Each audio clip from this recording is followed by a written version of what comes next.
Well, hello, everybody. Can you hear me? Yay! Yeah. Hello. Sorry, doing technical stuff.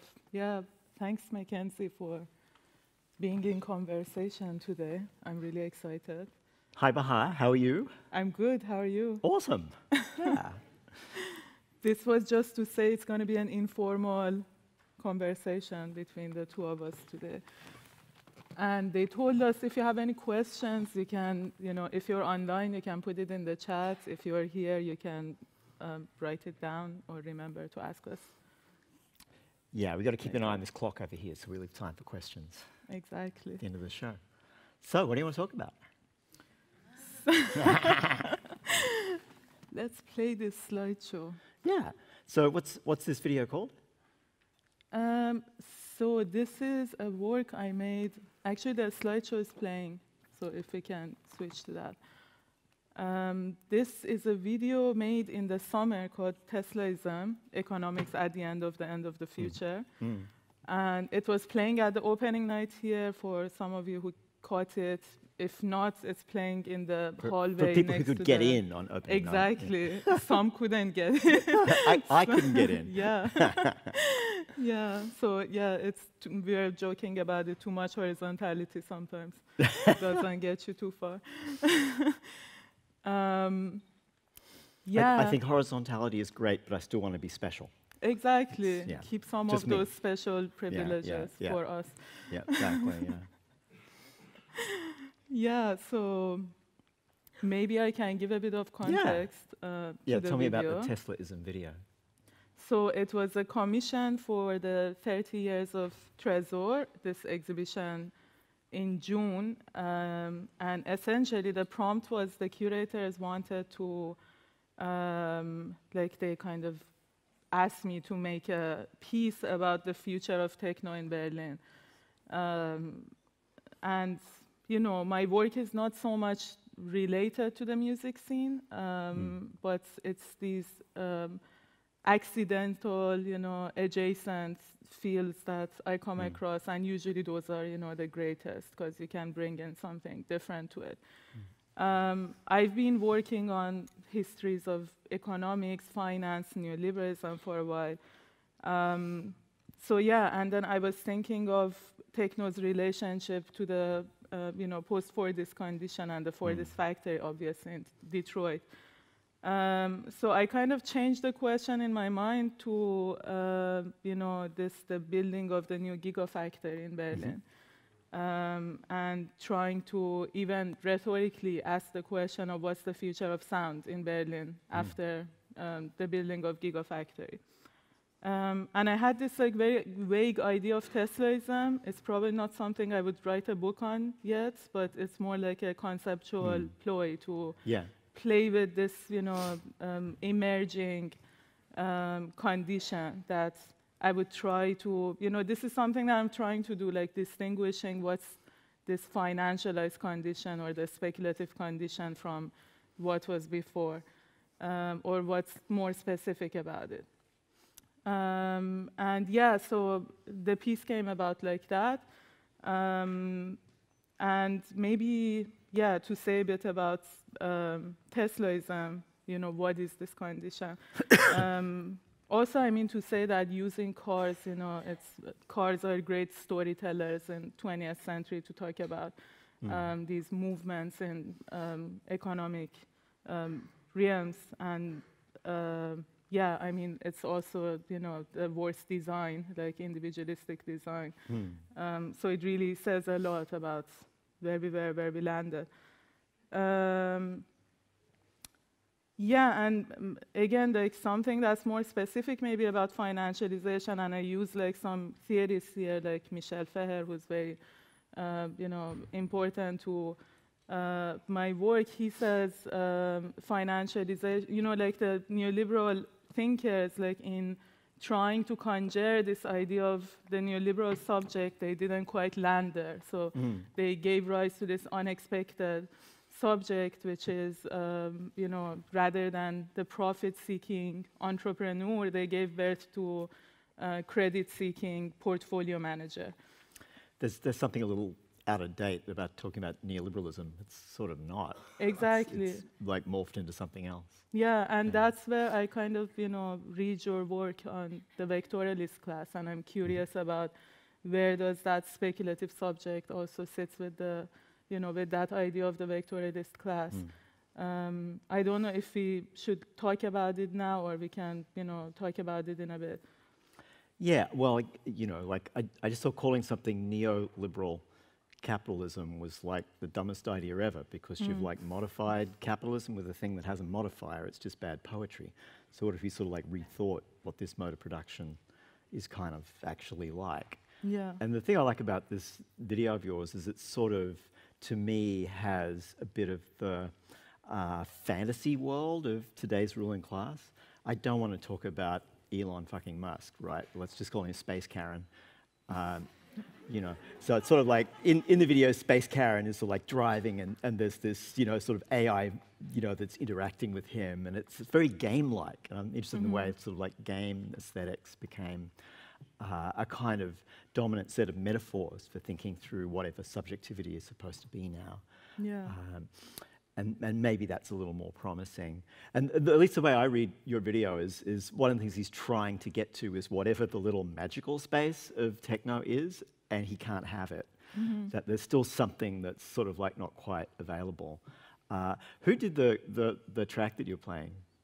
So this is Helena Hoff's unpublished, unreleased track. Yeah. And it's awesome. I love it. Really we were saying good, it really needed more volume to really be appreciated. Yeah. It was a bit like under, And to that point, I mean, it's a famous story now that Elon couldn't get into Berkheim. So there's still... Even Berkheim has standards, people. Yeah. Standards. But he's building his own club in But that's sort of the MO of today's ruling class, is that they build the simulation of the thing they can't have. Yeah, I mean, exactly. so I'm sorry, you can't have like whatever the quality is that you're seeking in the world. So they just sort of build a simulation of it. Exactly, which is this kind of simulation. Yeah. I mean, I wasn't thinking about game design so much even before this video. This was also my first time getting into the world of game design, which you have a lot to say on that too. But it's just fantastic. Like when you start an Unreal project, first of all, the software is called Unreal. And, the project's names are literally called words. So you make like word number 1.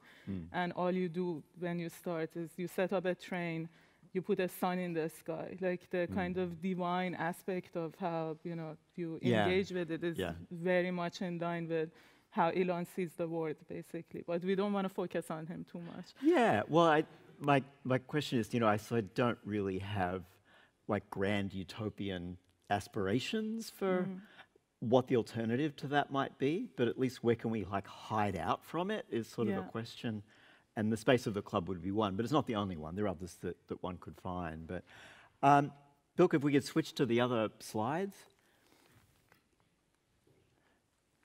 And there we go. Oh, and it started right there.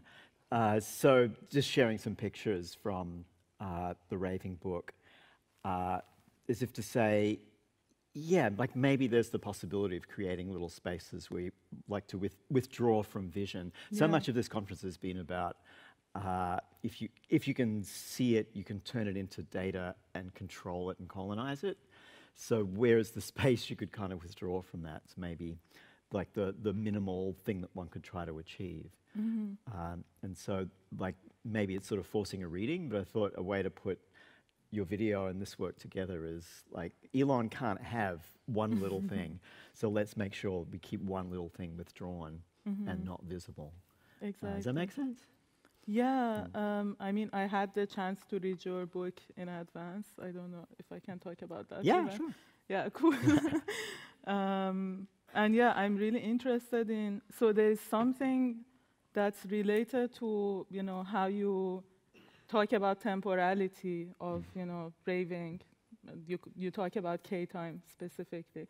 And I think a lot about the financial time, like that type of continuum, which is continuum for the sake of continuum. It's almost like contentless, and that's where the drive comes in. You're just driven to produce this condition of, it's as if there's no end, so there's no mourning. Like I was even thinking about how these characters, they can't mourn, because if you stop, there's so much, going on in the world, you have to like really pause and think about it. But yeah, I was interested in how you see K-time, and then there's something that you weave into it with this condition of privacy. Like it's as if like that kind of temporality also produces, its own private zones, its own enclaves away from that kind of time. I don't know how you see that. Yeah, I got a lot out of work by the late Randy Martin on the derivative. Yeah. And the way I read that is financialization tries to colonize not only time, but every possible time, future and sometimes also past. So it's like, could you find a way to construct a financial instrument for every time is sort of the goal.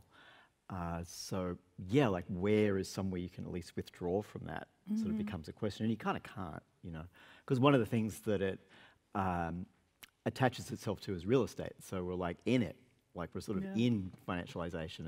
It's not completely an abstraction. It's built form as well.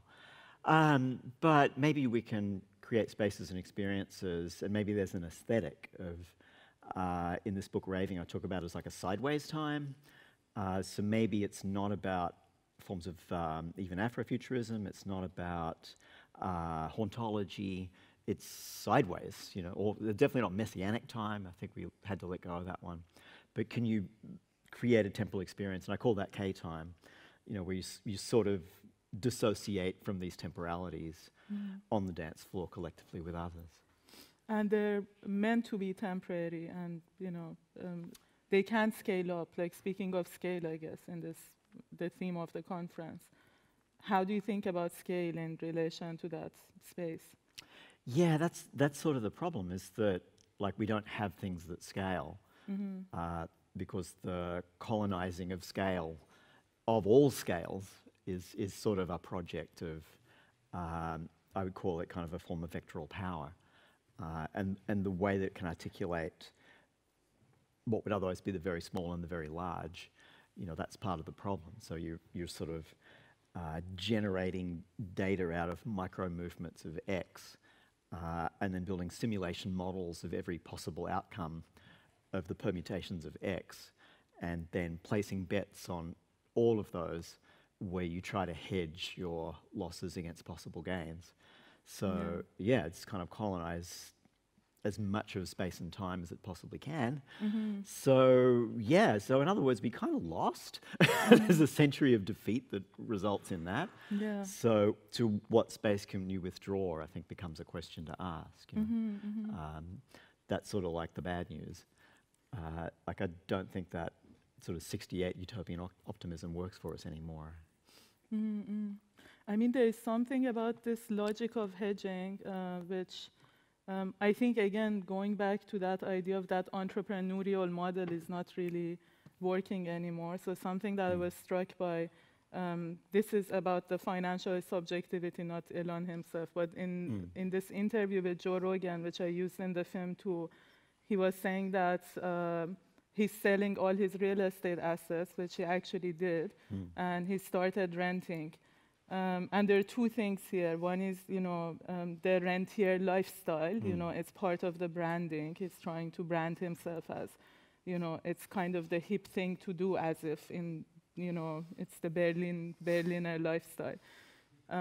But also, there's something else that's a bit more, speaking of how we understood land as, having this kind of value, and turning away from land towards, this space of freedom, this space of like precarity. That, like that's where I was like deep down. Maybe that's where things get a bit more complicated. Like I can identify if you had the means to be that free. That's probably the kind of like right to escape or right to freedom that everyone desires. But also just to say, yeah, that's some kind of the logic of risk aversion that these characters portray. It's sort of like the dialectical inversion of precarity. So like kind of like precarious people just need to hang on to some stability in a life, right? But it's like you have so many resources, you can choose to not have property in the immediate sense. Exactly. And it's interesting, like it's like a post-bourgeois kind of culture. Like I don't think we've got a good language yet for how the ruling class thinks of itself, because it's not bourgeois anymore. Like the generation before that would have desperately wanted to own a co-op in New York City, and you can't even buy them. You have to persuade the board that you should join their little club, you know? So there's this sort of like this exclusiveness of it, but here's the opposite gesture of like, no, I don't want that, you know? Yeah. My assets are all liquid. A small army can go assemble an apartment. And it's sort of like if you know creative people in an expensive city, you know people who service that ruling class with all of the surfaces around them, and they're all temporary. You know, so yeah, like you're a billionaire. Someone can create a whole living environment for you, curate an entire life for you, and then you just go step into it. When you're bored, step out of it. So it's kind of like not a bourgeois life that had that sense of permanence and establishment and exclusivity. It's something different. And you mentioned surfaces here, which you did this interview with Weird Economies, which is also this platform that I'm part of with our colleagues, Luisa Kreuzmann, Brazilian friends.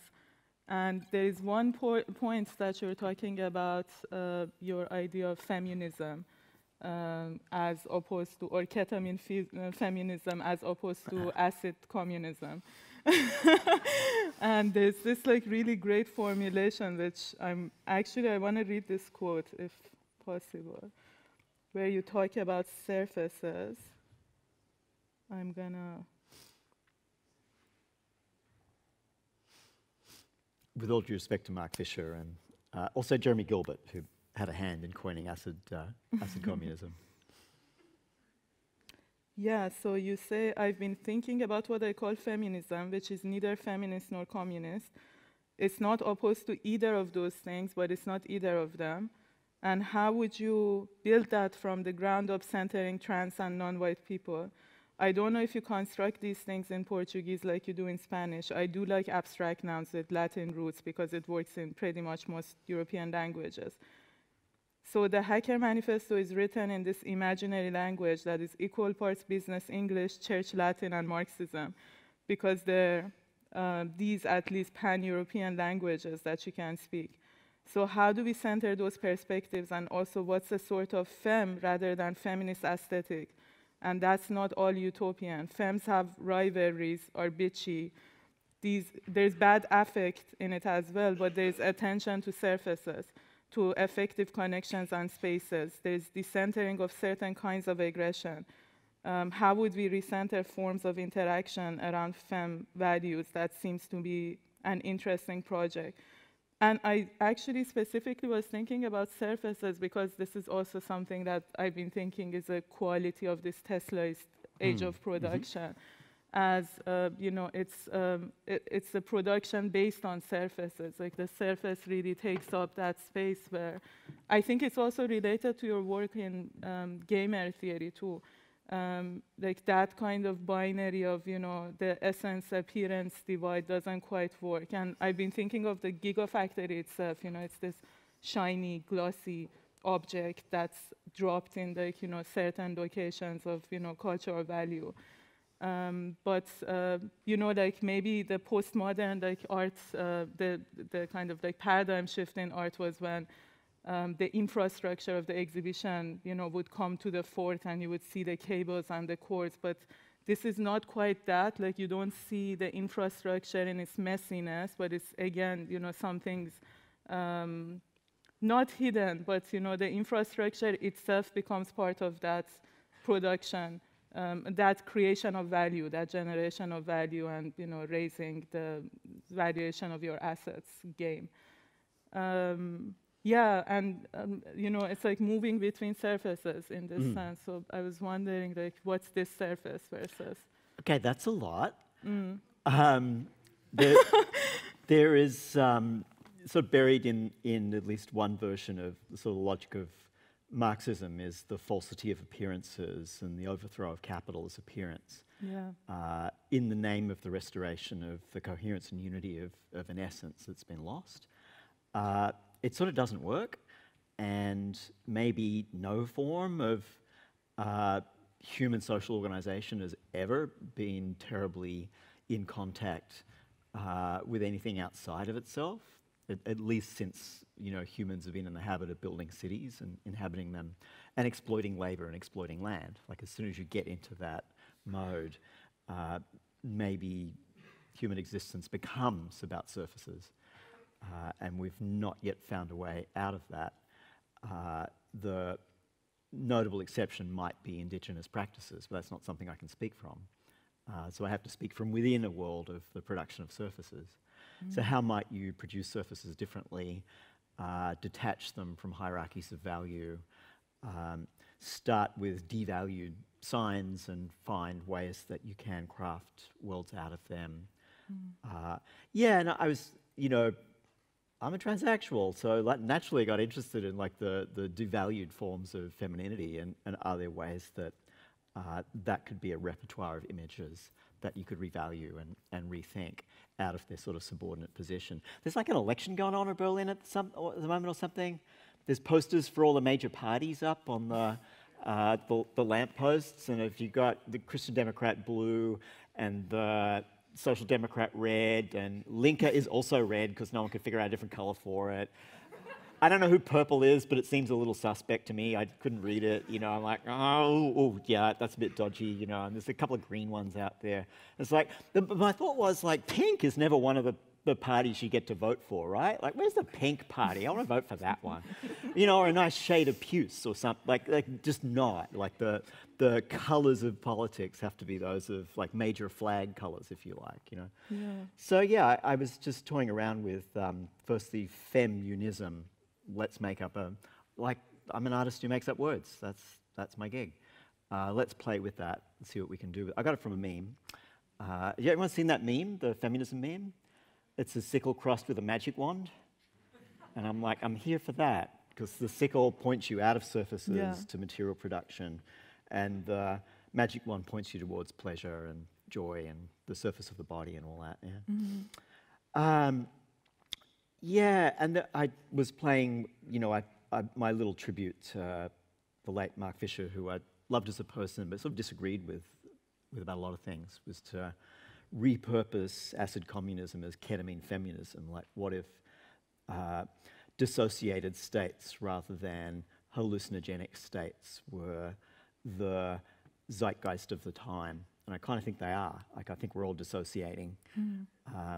And as a trans person, boy, do I know dissociation. That's where I live. But I think everybody is. We're trying to not be in the world. But maybe through that, sometimes you can create another world that you might want to live in for a time that can hide from the world from which the vectorless class extracts value. So I've tried to thread all that together from the quote and the question. Yeah. No, that's great. I'm thinking, how would dissociation differ from procrastination? I guess that's kind of where they stand apart, right? Yeah, I mean, dissociation is usually a bad thing. It's a response to trauma. Yeah. A lot of trans people dissociate because of dysphoria, so you're just not in your body. But thinking it outside a clinical frame, are there ways you could use dissociated states? I don't want to say productively, obviously, but as a space you would choose to inhabit, because the dissociation might be a reassociation into some other space with other people. And so can we, rather than have, there's a tendency now to think of everything in terms of psychology and mental illness, which is not unimportant, but are there ways then also to think of those states as having useful aesthetic qualities, rather than always thinking there's something wrong with me? Maybe the thing that's wrong with you is enabling to be able to produce a world you could inhabit, other than the world that Space Karen wants to create for us to extract value out of all of us. Or not, mostly rent. It's mostly rent, yeah? It's more a rent than profit-based economy now. Yeah, I mean, I'm trying to put another string of thoughts together, but this also relates to, you've been talking about embodied phenomenologies instead of kind of like, constantly being obsessed with the subjectivity aspect. And then I was wondering if you think the embodied phenomenology like is technique free. I know that you probably don't think that, but specifically I'm thinking about social media, and the reason is, in the past 4 months with the events happening in Iran, we're talking about it a bit.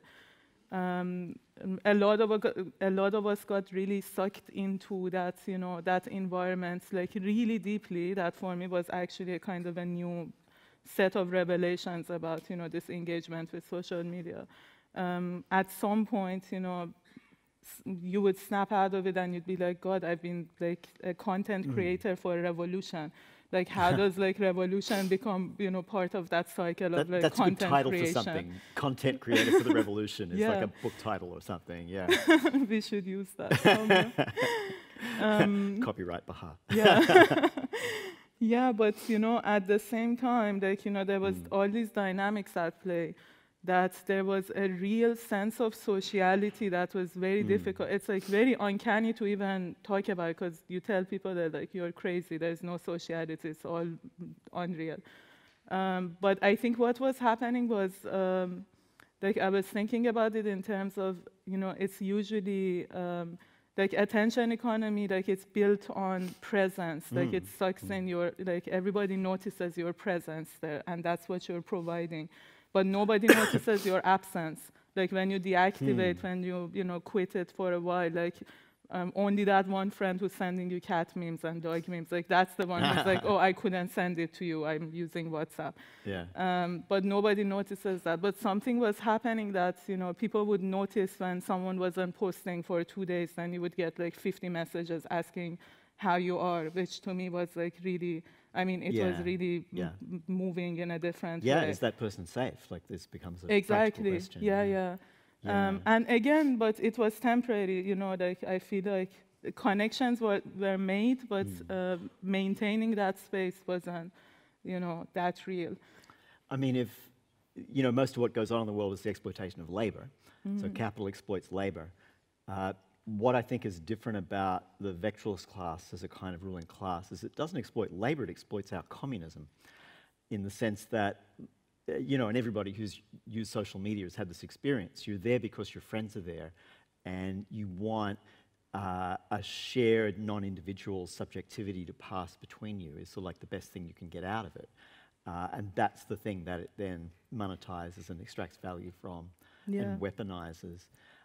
So yeah, of course you want to, be with networks of people that connect you to a situation of struggle, such as the situation in Iran, or elsewhere, or even in your home city. And these platforms are important to marginalize people because it's then often that's the only way. Like people can have more stable presences in social media than where they're housed. Yeah. Right? So it's like, oh, where is my friend? Like, I know they're couch surfing and I try, they're not here and they're not there. Like, I hope they're not on the street. And it's like, I can find them through Twitter messages or something. So, yeah, like, I think one needs that sort of double-sided thinking about those spaces that, yeah, like, we need them because our communism is there. The possibility of exceeding individual subjectivity is there. But it continually tries to force you back into producing that, because the model of subjectivity it wants to impose is that of like the influencer and the clout chaser. Exactly. And so people end up doing that. I end up doing that. I'm not putting this on other people. I end up thinking like that. But the thing that I really always, I've been on social media for 30 years, and the thing I always valued is just you have a connection that exceeds individuality, and that to me is communism or something like it, It's like it's the kind that's possible and actually exists. But you're not in your body, you're staring at this fucking screen. I get RSI in my thumbs from doing this nonsense, So I think I was figuring out, because I mostly teach undergrads, and we have these conversations about, like, we're all on our fucking phones all the time, aren't we? And they're like, yeah. And we all hate it, don't we? Like, yeah, but we're stuck on there, aren't we? Yeah, yeah, yeah. Why don't we go dancing? Why don't we all just go dancing? Like, the one virtue of that is you might succeed in being off your phone for 2 hours, right? And 2 hours sounds like that's forever to not pick it up. I'm like, already in the middle of this show, I'm getting messages I want to check, you know? So, yeah, and so it's not a refusal of technology because a good rave is technical as much as anything else is, yeah? You need a good sound system, a DJ who's got hundreds of sound files on memory sticks to put on the CDJ, as opposed to the old vinyl DJs who had like 40 records they could choose from. Now the DJ goes up there with hundreds organized in little folders, you know. So it's technical, but can we rearrange that relation of techniques and the body? And to get us out of thinking about subjectivity all the time, I'm starting to think that Marx plus Freud was this huge sort of mistake. It should have been Marx plus like Merleau-Ponty and phenomenology, and to sort of think the body rather than the subject. Psychoanalysis is a way to make bourgeois lives seem more interesting than they could ever possibly be. You know, so it's like you pay someone to let you talk about yourself. You know, so could we go dancing instead, or other things? Like, what's a way you can kind of construct the production of surfaces that involve not just folds in the brain, but folds of the body, and like unfold them together. And maybe that's the little space we can withdraw to. Yeah. I mean, my confessional moment is I do psychoanalysis I undergo Lacanian analysis. I'm looking for one at the moment, hun. I'm looking for an analyst, so I'll do it too. Yeah, so like the other thing is not to claim virtue. Like I was like fucked up as subject as everybody else. I'm on my phone all the time. I want an analyst so I can talk about myself, you know. But I mean, it's interesting because I'm thinking what's important with Lacanian analysis is speech. So it's always this assumption that we're not speaking, you know, in the psychoanalytic sense, but maybe also what we're discussing is that with the phone, like, you are almost speaking too much. Like, there's this, like, you know, incessant speaking. And almost most of the time talking to my analyst, I'm like, it's not that I'm telling this to you the first time. There's no surprises. I'm not surprising myself, you know. I know all of this. Like, you keep getting into that space. Yeah, I mean, let's not talk about psychoanalysis. Only to say the institutions of psychoanalysis owe reparations to trans people for a century of abuse. And I refuse to pay an analyst until we've got to that point, that they're paying for the century of abuse of my people. Yeah. So that's my last word on that. Yeah. We've got 2 minutes before we hand it over to questions. So if people want us to like think about things they want to engage with. What else about raving, maybe, if you want to? Yeah, well, these are mostly pictures from the book. I was trying to photograph the ambience. And like in Berlin, in a lot of New York spaces, like no cameras allowed, no photos. So I'm bending the rules a little bit with some of this. But there's no photos of recognizable faces or anything. Yeah, but it's like, how do you create, what's the art of constructed situations to create ambiences that are places we could at least withdraw to and experience a different kind of exceeding of individualism, exceeding of the self to produce, I don't know, ketamine feminism. Maybe we could produce that for a minute. It doesn't have to involve drugs. We could think of that as just metaphoric. Although that always surprised me about acid communism in Mark, is it was about the sound and not about actually taking acid. Yeah. Like, okay. But also that music was bad. Like, like a lot of acid-centered music was just bad. But I do love that that track that you finished the video with. Yeah, it's a good one. Yeah. And what are you going to make next? I'm making this opera piece with a group of opera makers. I'm not making the opera.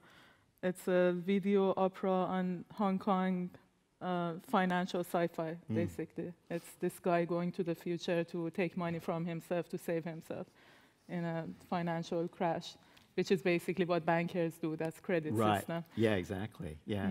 That's awesome. I already want to see it. Thank you. I'll send you the link. Yeah. I don't understand opera. I can't claim any competence, but I love that story. All right, so I think we have time for questions, yeah?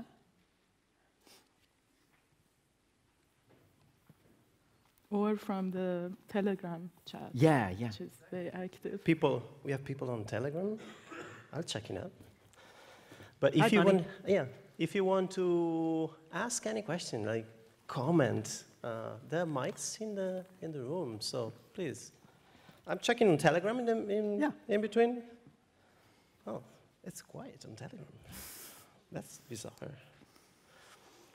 Any comment, any question at all? There's somebody in front. Yeah, I can see. No, I can't see anything actually, but yeah, there's one question here. We might need to get a mic. There's also one there. Oh, okay. Yeah. I can actually go down. I think I got the mic first. Thank you for the informal atmosphere of this, because I think it can open up conversation better than a lot of other sessions that I've been in. But I do want to challenge something that you said, and this, sort of giving up on the '68 type of revolution, and but not giving up on the revolution part, because I really think that if we don't get seriously creative about how to extract ourselves from the fucking cloud, we're in deep shit, and it's going to get a lot worse. So I want to think about demanding the impossible still. I think when I go to Berghain, I'm going to use a funny sort of anecdote here.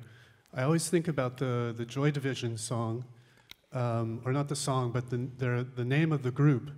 And I don't know if people know this, but the name Joy Division actually comes from, during the Third Reich, the place to go for pleasure is a brothel. And it was called the Joy Division. And Berghain often reminds me of that. This club culture where we think we're finding an autonomous zone is really a Fordism of our pleasures. And so I think going back to something that's really more inspiring about what was happening in Berlin with squat culture and house projects now that still exist, we really need to find our own zones that are not commercialized pleasure. So I'm wondering if there, in your theme of raves, if we could think more about the autonomous zones that are possible to create outside this business of making these joy divisions. Yeah, I was just thinking one of the slogans of May '68 was be realistic, demand the impossible. But maybe we could think it the other way around. Be unrealistic, demand the possible. Maybe it's if you flip it around the other way, it makes more sense. Yeah, I'm not advocating giving up, but just acknowledgement of a series of defeats that puts one in a kind of defensive posture. And the images are all of illegal rave spaces in New York. I didn't talk about Berghain at all, because it's sort of actually not the center of my world in thinking about techno. Shocking, I know, but and actually, I should forewarn a Berlin-centered audience that the book Raving tries to decenter the story away from Berlin as well, because techno is black music, and we kind of have to remember that part of it as well. It's struggle music that came from Detroit, which is a point that you made earlier. Yeah, but I don't think we really disagree. But it's just, I think, acknowledge the century of defeats of all of our movements in order to figure out tactically how you work from that position. Yeah, thanks. Hello? Okay. Well, first of all, thank you very much for all of these. I have a question for you, Bahar. Sorry if I didn't say your name correctly, but it's about a film we saw in the opening. I saw it before near the Blue Room, and I loved it so much. So Thank you. it's about the technique. I would like to know more about the workflow you had in that project. I mean, I don't know if you made the scans or how did you make them all together in an environment with animations, with software, whatever. Also, I would like to appreciate how good is that film And we talked. Well, you talked about the feeling of a game, no? Of talking about something that in a kind of game scenario, and it's quite interesting also just to see this future or futurism or thoughts or dystopias in a kind of parallel world that is virtual, not real. So that's a very interesting point of view to talk about it. And thank you. Thank you. I mean, very briefly on the workflow production, we took the scans of the Gigafactory in Berlin, and it's processed 3 times differently in the film. Like the last scene is with a different software. But yeah, it was my first time getting to learn Unreal Engine, which was part of the process of thinking about finance and the game design world and world building together. And yeah, it's just really fascinating how they speak to each other, like both in terms of the quest, the quest mission and that kind of ancient, temporal structure of, the character running towards, usually home, and where they reach home, it's never home, it's something else. So while making the film, like the form kind of made the story in a sense. Yeah, thanks for the comment. Yeah, actually, I have to confess a guilty pleasure of looking at Elon Musk as a character, receiving instructions, and being totally passive and not getting to the final target. Like when he was asking people, "What should I step down as a CEO, Twitter, whatever he is?" And people said, "Yeah, you should." Oh shit! What should I do now?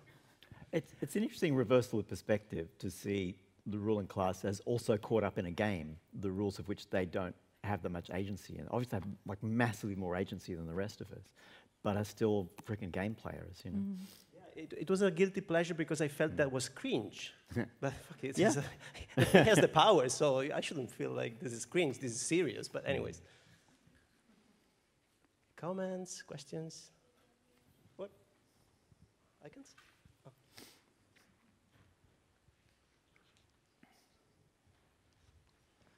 Hi. So thanks for the talk, and like, as you said over there, the informal nature of it made it like just really nice to like get immersed in. And I mean, I just had a question, starting with a comment, I suppose. I've been like grappling for a while now with the idea of like, I suppose, using spaces and places and like these places for change, and how like as a trans person particularly, so I suppose this question's aimed more at you, McKenzie, but like how these spaces don't necessarily want us there, right? And it's, do we give up and move to like channels that are our own, or do we continue pushing in those spaces that don't want us and try and like push for change there? I suppose like I'm looking at it from like a UK context. I don't know if I can't really speak much for the rest of the world, but yeah. Yeah, I hear you on that, and one of my guilty pleasures is like trans Twitter, but some comedians being cancelled over some remark about passing just in the last 24 hours, and I'm just so over it, The images I was showing are from mostly sort of queer and trans raves in New York City. And we're a minority still in those spaces usually, but our presence there is ordinary. And I think that's an achievement. And that's something about those worlds that I want to celebrate, that I can go somewhere and I'm not attracting good or bad attention specifically because I'm trans. And neither are, I'm old so no one cares, but neither are, like young, hot trans people either. They're just there. And so to have a space where we can be just ordinary, like that's significant and important. And there's a little world where we've created that. So then the next thing is, how is that replicable? How can we sort of start creating that in other places in the world. I think that's sort of the challenge. Because like spaces that's just us, we sort of end up turning on each other. Because I think trans people can be as transphobic as everybody else, like it's a structural condition, and we struggle with that too. So to be in a space where you can be ordinary, yeah, that's the thing I want to document and celebrate and expand and extend. So just as a follow-up, like, is it then like an intentional moving away from those spaces that are potentially progressive, but in which we are not ordinary? Not necessarily. I mean, there's sort of sometimes you have to like struggle in an institution or an organization for one's place, yeah? I was sort of like some sort of stakeholder in the new school and invested in it as an institution. And then I transitioned and nobody took me seriously at all anymore. And then I thought, actually, that's kind of a blessing. I can just like work on my little corner of it and work on, let's create gender studies where transness is centered in it for a change rather than just added on after. Like that's a little project I can do with a group of students. And of course, we won't get money for it, but, just have at it. So it's not either or, but it's like sometimes to have spaces that we can withdraw to and be ordinary is just going to be helpful. And how to create the conditions of that and teach others to do that, it strikes me as useful. And then it's back to, have to answer the silly questions about our existence yet again with people who think they're allies, Thanks. I think we have questions from Telegram.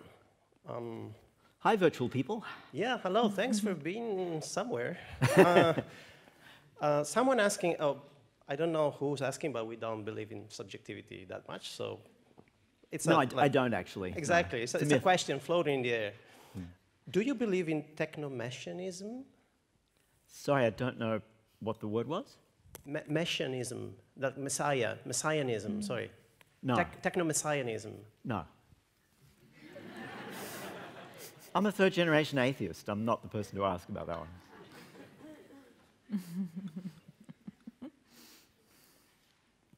Oh, there's another question. But is there? Okay. Then I have one from Telegram. So. I can try. Yeah, okay, now it's working. Okay, first, thank you, Bahar and McKenzie, for this amazing talk.